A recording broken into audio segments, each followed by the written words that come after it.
7월 11일 토요일 새벽 예배 말씀을 보시겠습니다. 이사야 1장 21절에서 30절입니다. 각 가정에서도 성경을 찾으시고 함께 말씀 보겠습니다. 이사야서 1장 21절에서 30절입니다. 드라마 바이블로 들으면서 읽도록 하겠습니다. 신실하던 성읍이 어찌하여 창기가 되었는고, 정의가 거기에 충만하였고 공의가 그 가운데 거하였더니 이제는 살인자들 뿐이로다. 내 은은 찌꺼기가 되었고 내 포도주에는 물이 섞였도다. 내 고관들은 패역하여 도둑과 짝하며 다 뇌물을 사랑하며 예물을 구하며 고아를 위하여 신원하지 아니하며 과부의 송사를 수리하지 아니하는도다. 그러므로 주 만군의 여호와 이스라엘의 전능자가 말씀하시되, 슬프다.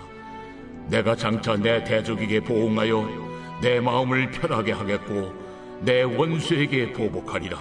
내가 또 내 손을 네게 돌려 네 찌꺼기를 잿물로 씻듯이 녹여 청결하게 하며 내 혼잣물을 다 제하여 버리고 내가 네 재판관들을 처음과 같이 네 모사들을 본래와 같이 회복할 것이라. 그리한 후에야 내가 의의 성읍이라 신실한 고울이라 불리리라 하셨나니, 시온은 정의로 구속함을 받고 그 돌아온 자들은 공의로 구속함을 받으리라. 그러나 패역한 자와 죄인은 함께 패망하고 여호와를 버린 자도 멸망할 것이라. 너희가 기뻐하던 상수리 나무로 말미암아 너희가 부끄러움을 당할 것이요 너희가 택한 동산으로 말미암아 수치를 당할 것이며, 너희는 잎사귀 마른 상수리 나무가 될 것이요 물 없는 동산 같으리니, 하나님의 거룩한 백성으로 살아야 하는 이스라엘이 변질되고 타락했습니다. 이들은 하나님의 말씀과 공의를 쫓아 살기보다 뇌물을 좋아하고 패역한 삶을 살았습니다. 이들의 삶은 하나님을 주인으로 모신 삶이 아니라 돈을 쫓고 세상을 쫓는 삶으로 변질된 것입니다. 21절에서 23절을 보면 돈을 사랑하는 이스라엘에 대한 기록이 나옵니다. 신실하던 성읍이라는 것은 착실한 성이라는 의미를 합니다. 어린아이를 치자면 거짓말을 할 줄 모르고 욕도 할 줄 모르는 어른이 하라는 대로 하는 착실한 아이를 말합니다. 사람들은 누구나 이렇게 착실한 아이는 나중에 훌륭한 사람이 될 것이라고 생각을 합니다. 그런데 이 아이가 온몸에 문신을 하고 다니다가 경찰에 붙들린다면 사람들은 깜짝 놀랄 것입니다. 또 여학생 중에서 얌전하고 누가 말만 걸어도 얼굴이 빨개지는 순진하고 예쁘던 여학생이 세월이 흐른 후에 매춘부가 되어 입에 담을 수도 없는 욕지거리를 하며 다른 사람을 유혹하다가 붙들려 왔다면 충격을 받게 될 것입니다.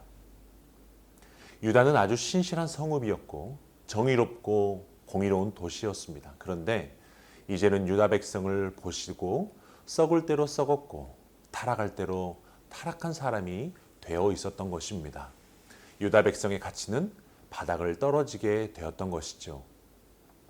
순수성이 상실한 종교는 가짜가 됩니다.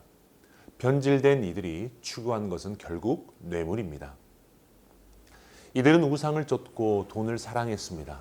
돈을 얻기 위해 도둑들과 파트너가 되었고 하나님의 말씀과 정의와 공의도 모두 버렸습니다. 고아나 과부를 통해 돈을 얻지 못하기 때문입니다. 물질에 대한 집착은 종교적 타락의 증거가 됩니다. 그리고 24절에서 27절은 시온에 거할 자에 대한 말씀입니다. 하나님은 마침내 변질되고 타락한 이스라엘을 향한 진노를 터뜨립니다. 슬프게 탄식하시며 이스라엘을 타락을 심판하겠다고 선언합니다. 이제 하나님은 타락한 이스라엘의 대적이 되실 것입니다. 하나님의 진노의 손은 타락한 이스라엘을 향해 갑니다. 하나님은 이스라엘의 무섭고 두려운 심판을 내리실 것입니다. 금속을 녹일 듯한 무서운 불의 심판을 통해 이스라엘을 녹이실 것입니다. 불의 심판이 이루어지는 과정에서 이스라엘의 찌꺼기가 제거될 것입니다. 변질과 타락이 제거된 후에는 비로소 이스라엘은 거룩한 하나님의 나라로 회복될 것입니다. 그리고 시온은 타락한 자들의 도성이 될 수밖에 없다고 말씀을 하고 있는 것이죠. 그리고 28절에서 31절 말씀 보면 노골적으로 우상 숭배하는 자들에 대한 경고를 말하고 있습니다. 끝까지 회개하지 않고 죄에서 돌아서지 않는 자들은 망할 것이라고 말씀을 합니다. 하나님은 뇌물과 돈을 사랑하고 말씀보다 이 세상의 것들을 더 사랑하는 자들은 죄인들과 함께 파멸할 것이라고 말을 합니다.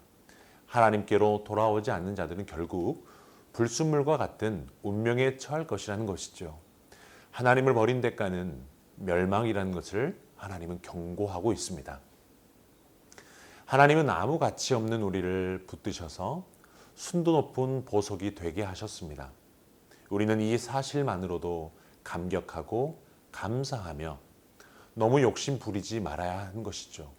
우리에게 주어진 것으로 만족하고 나에게 주어진 직분으로 열심히 다른 사람들을 섬길 때 우리 하나님은 우리에게 복을 지켜주실 것입니다. 하나님은 백성에게 명령하신 거룩한 삶이란 세상을 쫓고 돈을 쫓는 삶이 아니라 하나님을 주인으로 모시고 말씀을 쫓는 삶입니다.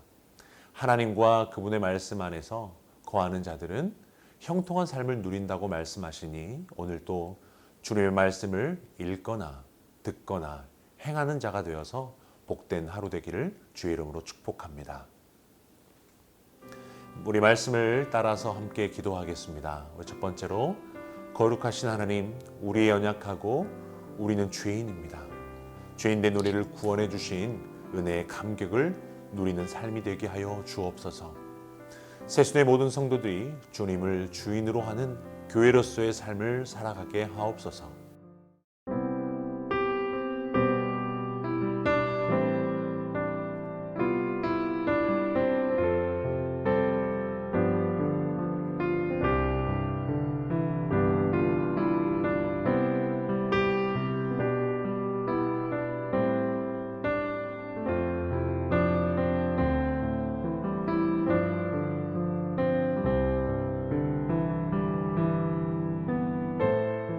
나라와 민족을 위해서 기도할 때에 이 나라 이 민족이 법 규제로 인하여 하나님의 진리의 말씀을 대적하지 않게 하시고 이 민족의 교회들은 민주주의를 넘어서 신주주의의 신앙을 갖게 하소서. 이 민족의 교회들이 예배 제한을 통하여서 신앙이 위축되지 않게 하시고 더욱 깊어지고 진실된 믿음을 갖도록 인도하옵소서.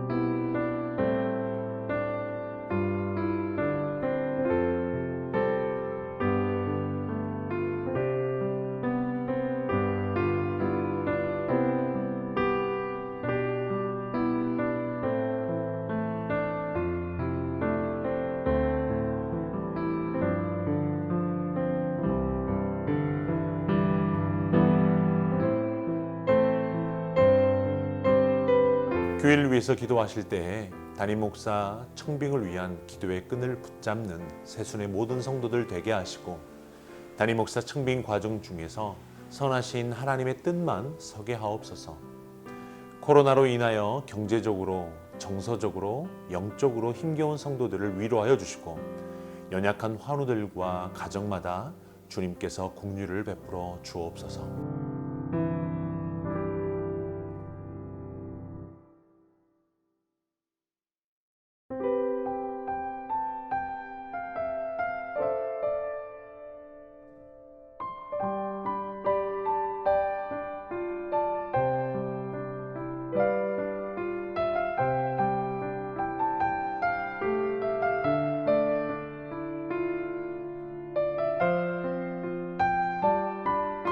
선교사님과 환우들을 위해서 기도하겠습니다.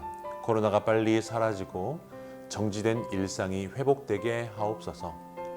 잠정적으로 진료실 문을 닫는 상황에서도 집주인에게 선한 마음을 주셔서 잘 해결되게 하옵소서.